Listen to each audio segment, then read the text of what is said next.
Alhamdulillah, sekarang Uma sama Ade lagi di rumah sakit Edelweiss. Dek, sekarang kita lagi di rumah sakit Edelweiss nih, mau periksain Ade sama Umanya biar sehat-sehat ya. Kita ketemu sama Om Dokter. Aduh, kenapa ya jantungnya deg-degan banget ini? Kenapa, Mas? Ibu kenapa? Kayak yang panik gitu? Ini jantung saya deg-degan banget, Mas. Hah? Makanya mau konsultasi sama dokter. Deg-degan? Sebentar. Saya juga, Bu. Atuh, itu mah tandanya kita masih hidup. Si Mas mah, ini beneran, kan saya lagi hamil. Tadi baca-baca artikel, katanya kalau ibu hamil itu punya resiko tinggi terkena penyakit jantung, Mas. Oh iya, emang bener, Bu. Loh? Ibu harus hati-hati. Ibu hamil itu rentan sama yang namanya gangguan kesehatan, apalagi kena penyakit jantung. Itu memang bener. Masnya so tahu banget, punten. Masnya kan cuma OB, bukan dokter. Ya emang, Abdul mah memang OB di rumah sakit Edelweiss. Tapi karena Abdul banyak gaul sama dokter, banyak ngobrol, gini-gini teh, Abdul teh tahu. Terus gimana dong, Mas? Gampang banget untuk masalah itu mah tuh, Bu. Gimana? Tinggal konsultasi aja sama dokter. Si Mas mah kirain mau ngasih tahu, mau ngasih wejangan gitu. Bercanda, Ibu, bercanda. Tapi ya, Bu ya, seingat Abdul ini mah, memang wanita hamil ini rentan terhadap gangguan kesehatan. Salah satunya tekanan jantung, Bu. Gitu. Itu bukan hanya membahayakan untuk jabang bayinya atau si anaknya sendiri, tapi bisa mengakibatkan komplikasi pada ibu yang mengandungnya. Serem kan? Banget sih, Mas. Serem banget.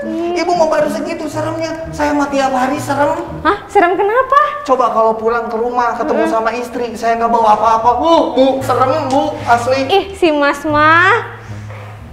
Ibu Fitri. Udah, Mas. Saya udah dipanggil ya. Mau langsung konsultasi aja sama dokter. Iya, silakan, Bu. Yuk. Mari, Mas. Iya, mari, Bu.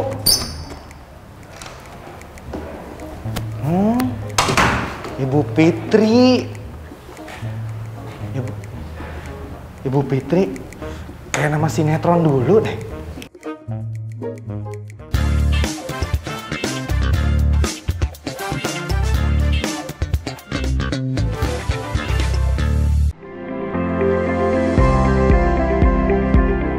Enjoy ya, diberi kesempatan untuk divaksin di rumah sakit Edelweiss ya.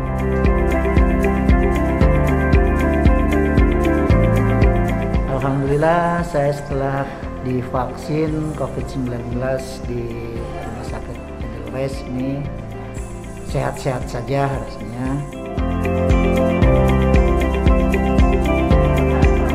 Dari permulaan masuk di pintu masuk sampai selesai vaksin, alhamdulillah semuanya menyenangkan.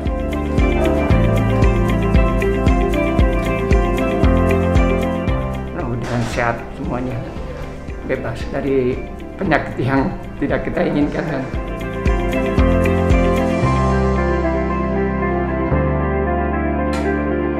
Mudah-mudahan Indonesia terbebas dari pandemi COVID-19.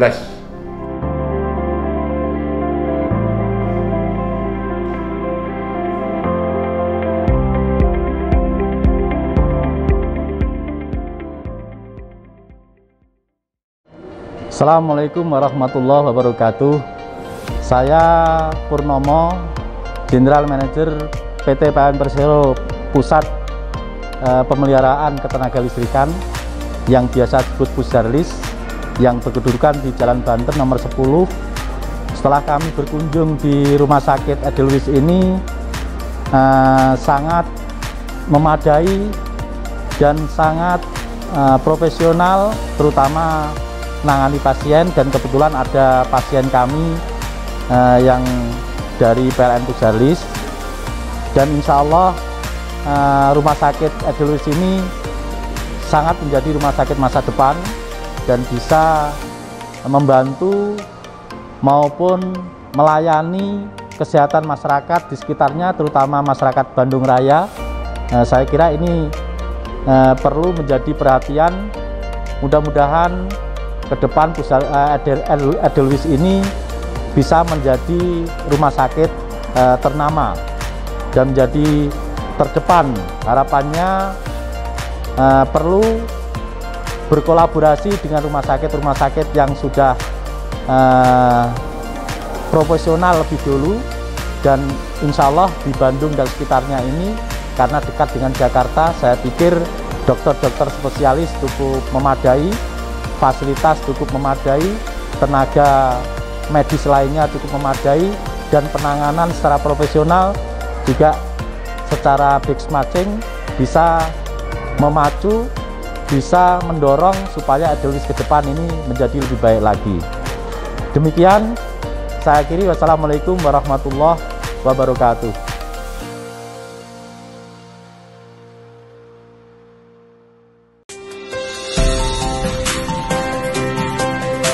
Kayaknya kita belum merdeka deh, terutama merdeka dari rasa cemas di kantor, di pusat perbelanjaan, atau di tempat-tempat kerumunan lainnya. Semuanya beresiko terkena penularan. Apalagi kalau ada kebutuhan yang mengharuskan kita pergi ke fasilitas publik. Mau nggak mau, kita harus hati-hati. Tapi aku sih yakin bisa lawan kecemasan itu dengan tetap mengikuti protokol kesehatan agar terhindar dari corona. Selain mastiin tetap safety, tapi kita juga harus pintar-pintar cari tempat yang aman.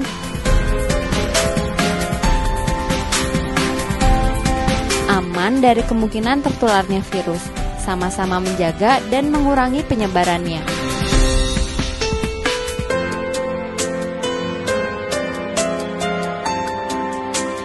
Aku juga yakin bisa merdeka dari rasa cemas dan dapetin tempat yang aman tapi juga nyaman.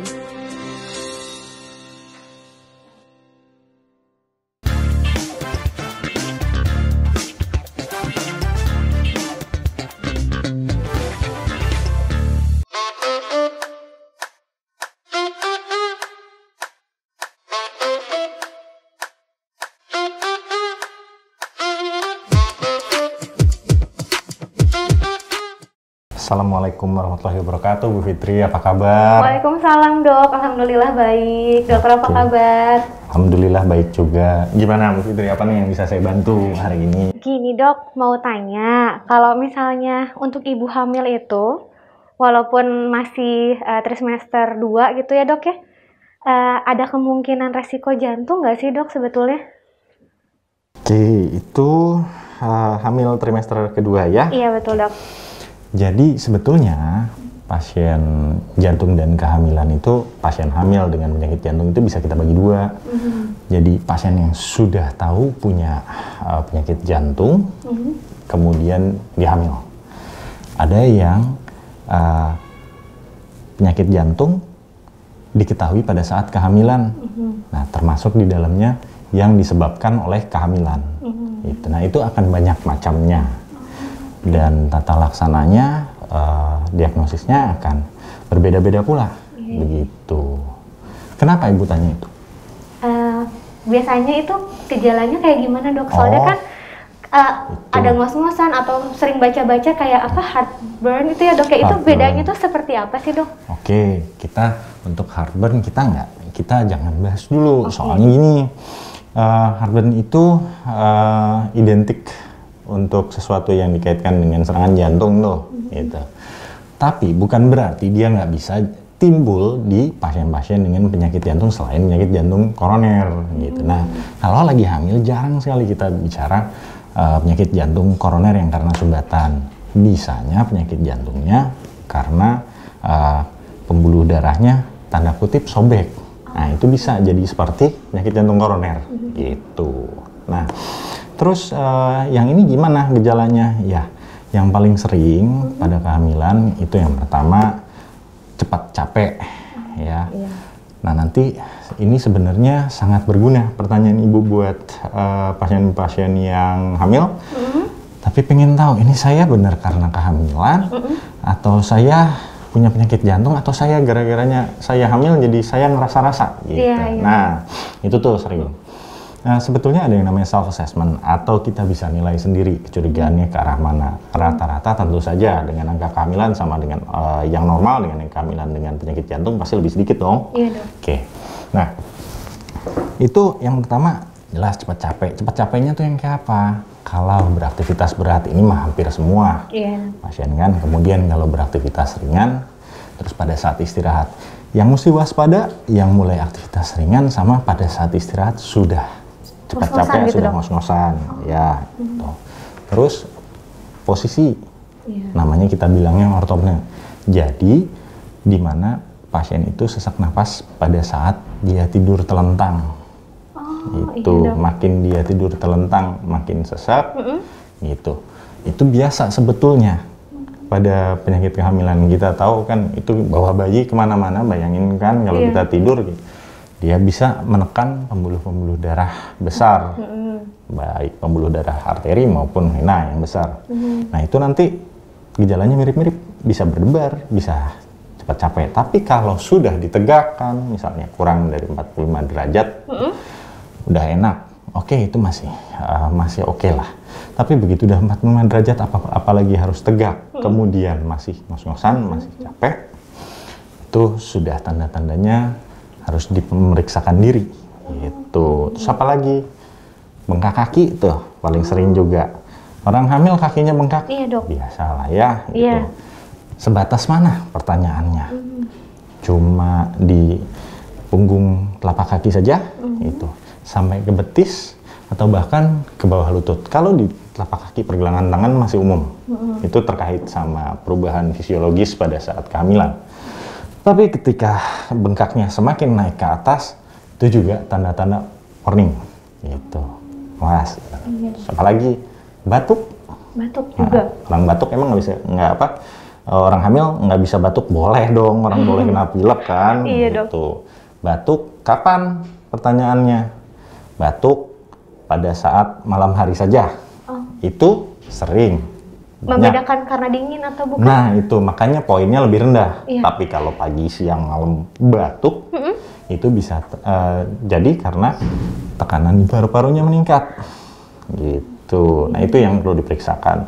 Nggak harus karena jantung, spesifik kan itu tanda untuk diperiksakan pagi, siang, malam batuk ya. Sebenarnya tentu saja kalau ada wanita hamil pagi, siang, malam batuk terus pasti dia periksa dong. Nah itu bisa ngebantu. Iya dok. Itu kurang lebih ini. Oh, sama satu lagi berdebar. Iya. Berdebar juga sering. Berdebar normal nggak pada kehamilan? Normal, karena demand-nya naik. Balik lagi tadi, bawa-bawa bayi kemana-mana sambil harus aktivitas, apalagi masih ngerjain kerjaan rumah sendiri. Nah, itu bisa jadi penanda juga. Kapan dia berdebar? Kalau dia berdebarnya seperti apa? Satu, berdebarnya ketika pada saat aktivitas masih dalam batas wajar, disertai atau tidak dengan terengah-engah, dengan sesak. Itu yang nanti harus dikaji ulang. Terus, berdebar pada saat istirahat. Nah, itu harus diteliti seperti apa. Jadi cepat, tidak teratur, atau seperti apa. Nah, itu yang tanda-tanda di mana ibu harus atau bukan harus sebaiknya periksakan. Kalau misalnya ada riwayat dok, jadi dari kakek punya penyakit jantung kan, kita kadang ngerasa masih muda, terus belum periksa, walaupun udah MCU nih tiap tahun, EKG-nya normal, tapi pada saat kondisi hamil ternyata ada yang beda. Kok ini sesaknya beda? Itu ada kemungkinan nggak dok? Kalau misalnya dihubungkan dengan riwayat, saya kembaliin riwayatnya apa nih? Kalau riwayatnya penyumbatan pembuluh darah koroner, jantung, itu pembuluh darah yang ngasih makan jantung, karena plak, itu kecil sekali kemungkinannya. Itu dulu yang, jadi kakek kena koroner, bapak kena koroner, ibu perempuan masih muda lagi hamil, unlikely, jarang sekali. Itu makanya tadi saya bilang yang paling sering itu adalah tanda kutip sobek pembuluh darah koronernya. Itu nanti cerita yang beda lagi, itu nanti bisa disertai gejala-gejala yang spesifik yang hampir tidak mungkin mengalami gejala-gejala seberat itu kemudian tidak memeriksakan diri apalagi sedang hamil. Tapi untuk kewaspadaan, ibu tenang aja. Kalau penyakitnya penyakit jantung koroner, beda ceritanya kalau misalnya punya penyakit jantung genetik sudah diketahui spesifik, misalnya saya punya gangguan turunan gangguan irama yang terkait karena gangguan genetik karena kelainan genetik. Itu ibu wajib harus dilakukan screening, harus dilakukan tindakan-tindakan pencegahan kalau ada apa-apa. Nanti ini kita bahas. Itu resikonya seperti apa gitu. Nah, itu ibu termasuk, anggaplah ibu punya penyakit jantung yang ibu hamil. Nah, itu nanti akan perilakunya akan beda. Nanti akan dilakukan namanya stratifikasi risiko. Ibu, apa itu dok? Nah, stratifikasi risiko itu dibuat sama WHO, modified WHO biasanya kita bilang, mulai dari 1 sampai 4 MWHO itu. Yang aman, yang sedikit, sampai yang 4 berat. Itu berat sekali.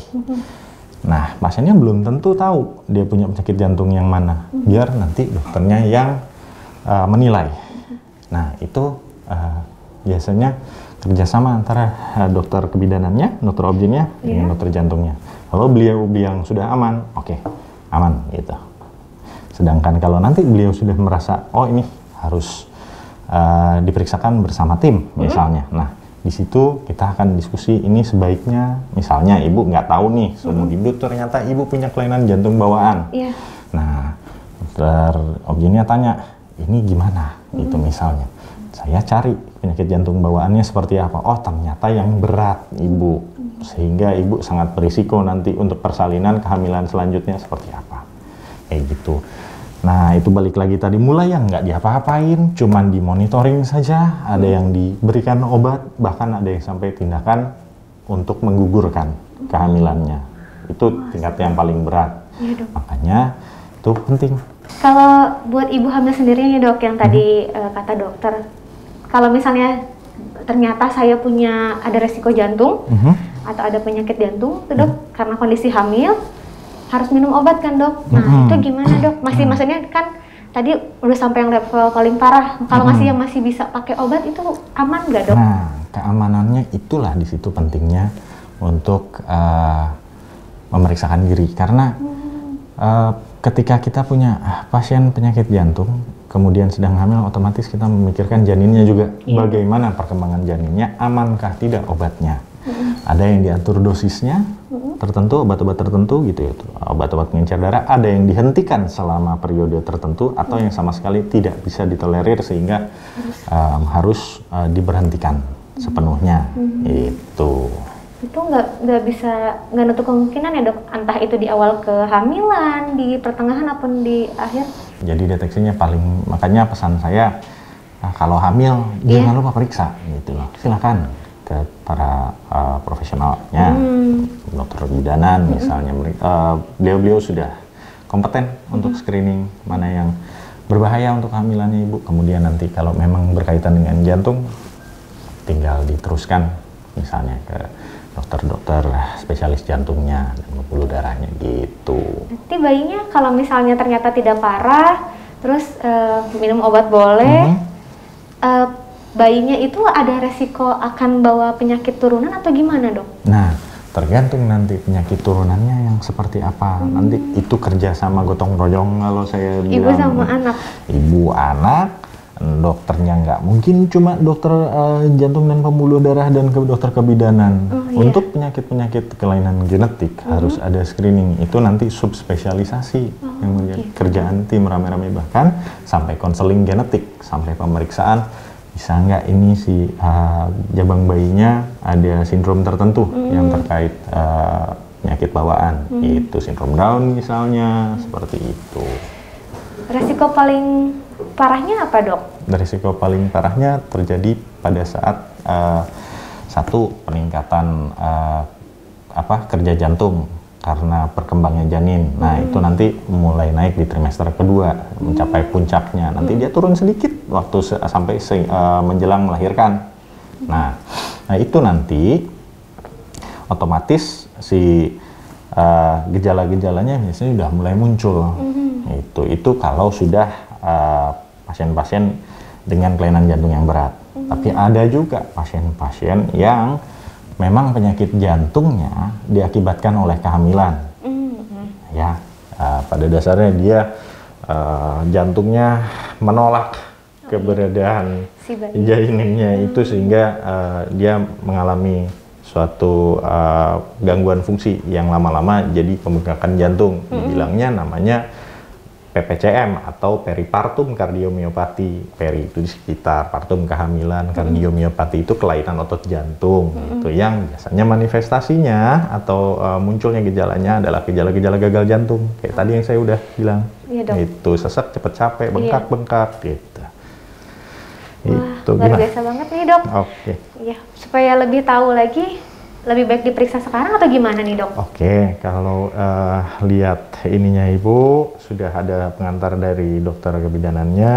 Ya. Saya akan lakukan pemeriksaan yang namanya ekokardiografi, itu USG, untuk melihat fungsi dan struktur jantungnya Ibu, termasuk daya pompanya, katup-katupnya seperti apa. Begitu Ibu. Untuk lebih jelasnya lagi, kita ke ruang tindakan. Boleh, Dok? Mari. Mari, Dok. Oke, untuk Sobat Edelweiss yang memiliki pertanyaan, silakan di-drop di kolom komentar. Setelah ini akan kita jawab.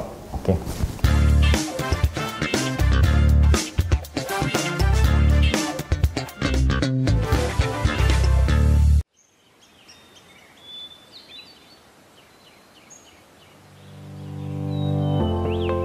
Kesehatan yang prima merupakan bekal terbaik untuk mengawali sebuah kebahagiaan. Selamat datang di Edelweiss Hospital. Kami percaya bahwa proses penyembuhan bermula dari suasana nyaman yang Anda rasakan selama berada di Edelweiss Hospital.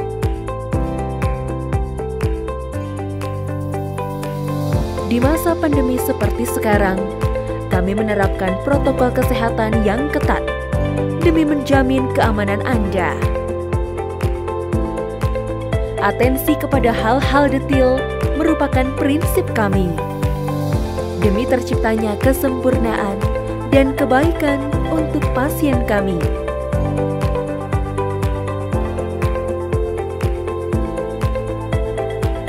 Harapan untuk bisa bergerak bebas, tersenyum lepas, menjadi semangat kami dalam memberikan servis terbaik yang bisa Anda temukan di kota ini.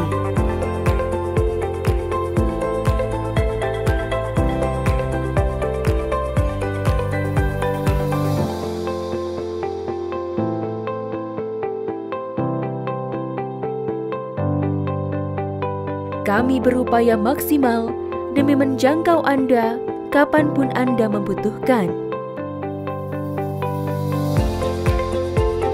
Anda tidak perlu khawatir, karena kami hadir untuk menjadi solusi masalah kesehatan Anda dengan beragam layanan unggulan.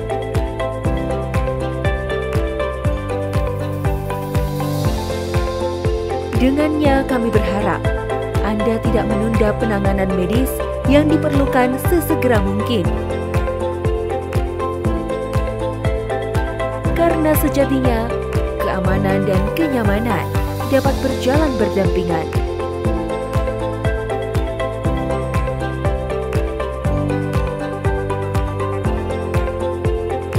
Edelweiss Hospital, providing comfort for your well-being.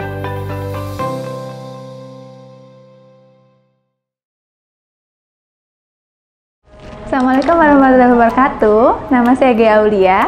Saya ini kedua kalinya datang ke Edelweiss Hospital gara-gara si kecil, kenapa ini deh? Telinganya harus ke Poli THT. Kebetulan pertamanya ke UGD, terus hari ini ke Poli untuk kontrol. Pelayanan di sini ramah sekali dan semuanya tidak berasa di rumah sakit. Tadi senang nggak kesini? Senang. Karena rumah sakitnya tidak rasa rumah sakit, jadi anaknya juga nggak takut buat datang ke dokter. Dokternya bagus, pelayanan ramah, semuanya menyenangkan. Terima kasih. Jadi kita ke rumah sakit aman tapi nyaman.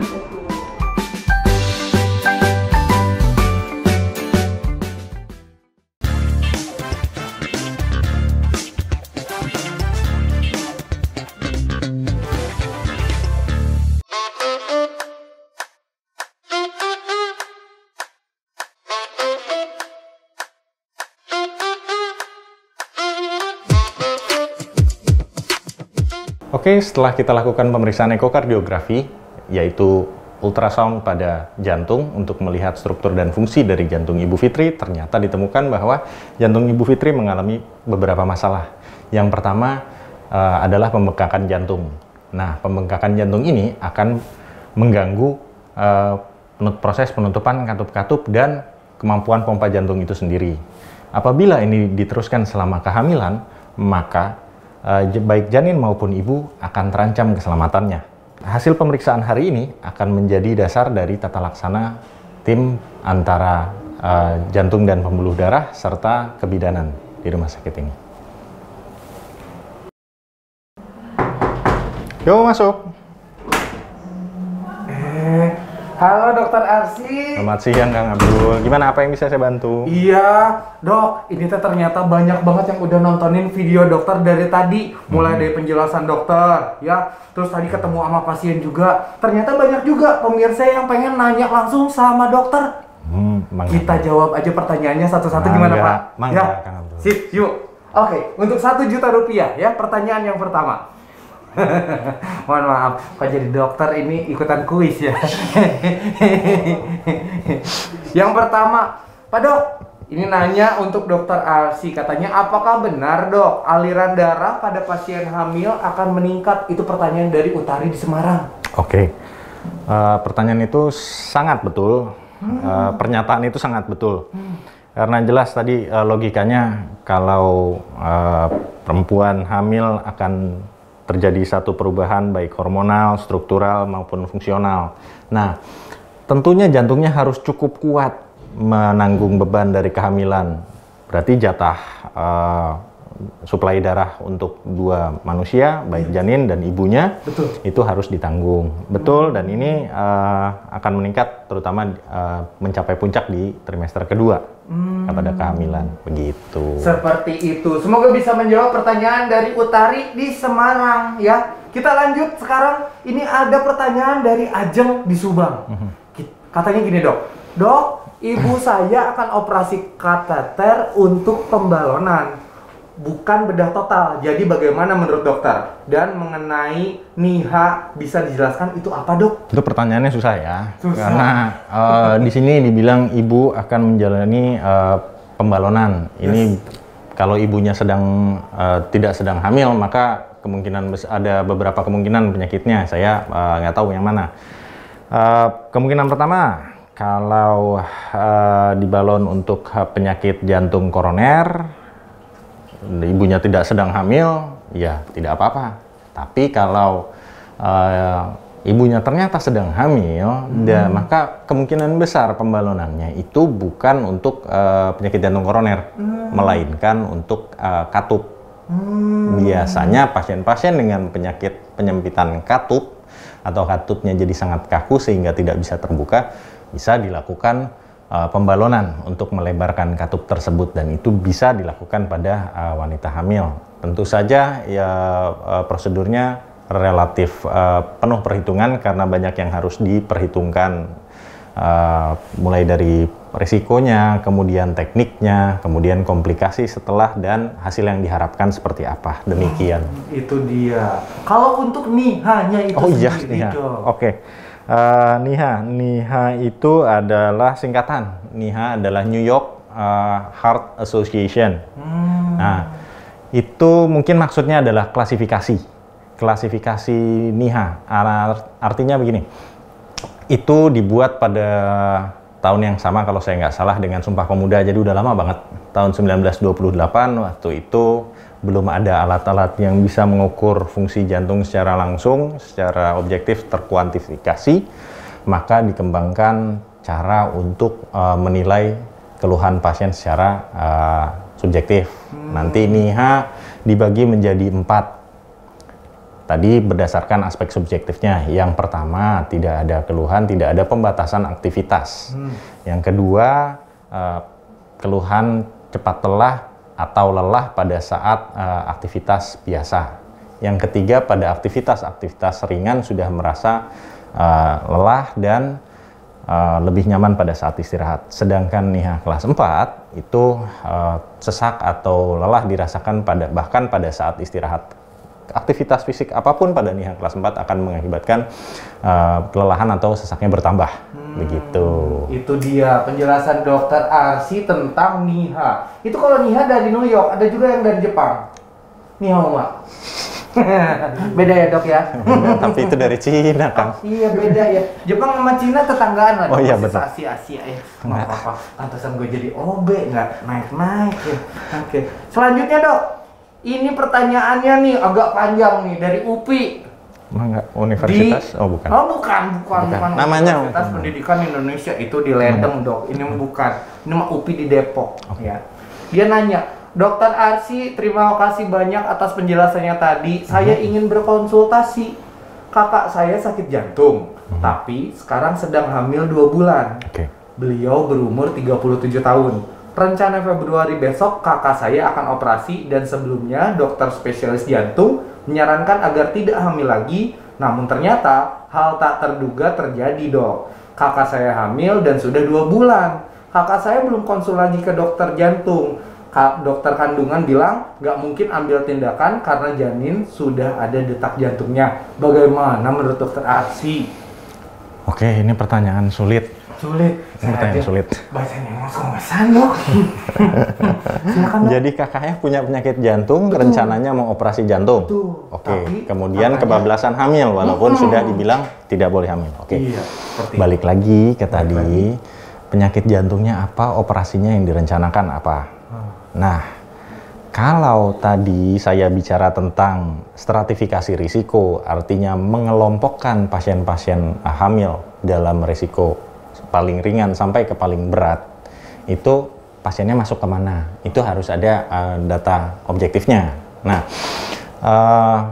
ini aja yang paling gampang. Kalau misalnya pasiennya tidak ada masalah, risiko penyakitnya kecil, operasinya tidak mengganggu kehamilan, atau bahkan atau kebalikannya operasinya bisa ditunda setelah kehamilan, nggak ada masalah. Tapi kalau ternyata penyakit jantungnya berat dan operasinya ternyata operasi jantung gitu yang tidak bisa ditunda karena kalau kehamilannya diteruskan akan sangat terancam, maka itu harus rapat antara dokter jantungnya sama dokter kebidanannya. Baiknya langkah yang paling baik bagaimana itu.